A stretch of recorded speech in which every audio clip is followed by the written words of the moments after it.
Hello, this is Transformative, and I'm Barbara Hitching. This morning, when I was reading my Bible, I was arrested by a certain verse. I was reading in Esther, and Haman was talking, and he was saying, I'm rich, I'm honored by the king, I hold a position that's higher than anyone in the nation, higher than the princes. Esther, the queen, invited me to a banquet with her and the king.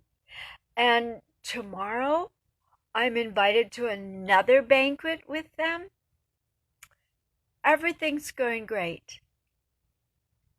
But Esther 5:13 said, Yet all of this fails to satisfy me so long as I have to see Mordecai, the Jew, sitting at the king's gate.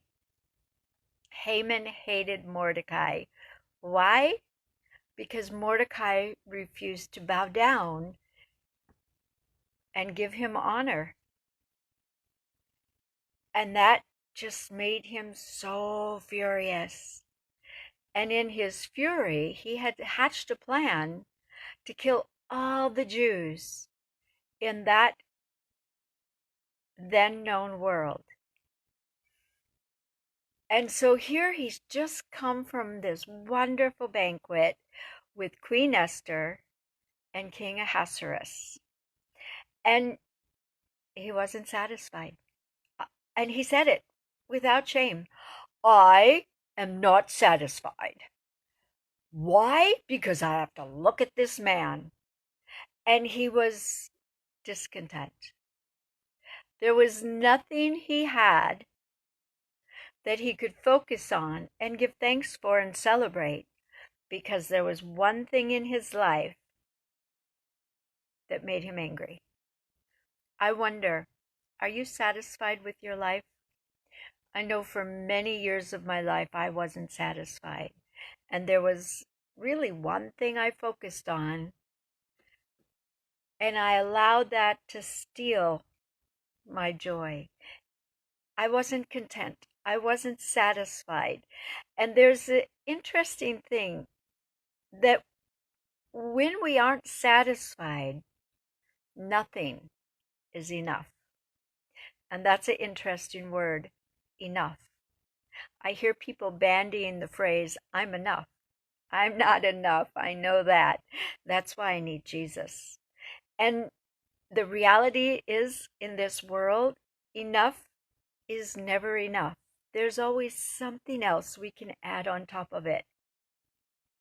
But discontent will set you and me up for failure, up for heartbreak.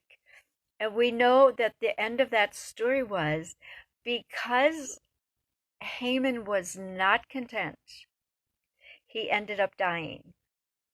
Because he thought contentment was to be found in murdering innocent people, in taking the lives of people he was jealous of.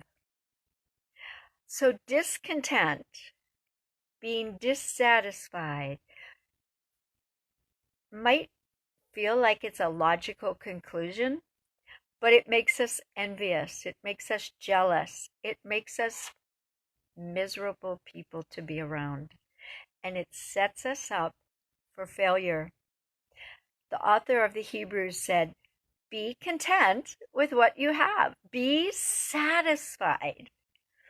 And the Lord said to Paul, my grace is sufficient for you to satisfy the deepest longings of your heart, even when you're suffering.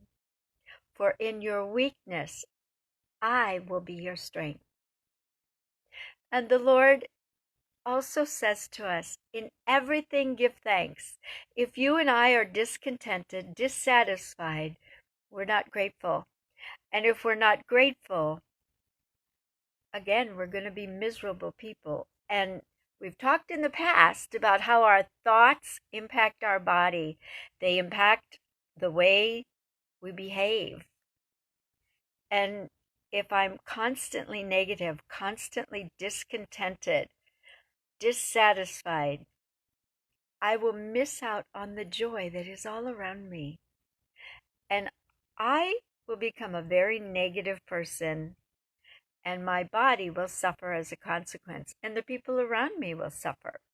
So my encouragement to you today on this Sunday that's set apart just to be with the Lord and to celebrate life, I encourage you, take time to think, to pause and to breathe, and to be content. Give thanks to the Lord so that even if you're going through a hard place, it doesn't remove the pain, but it gives you strength in the midst of it. So, my dear friends, I encourage you, I challenge you, I put before you a call to action. Begin to give thanks. A really great way is to get a journal, a Thanksgiving journal.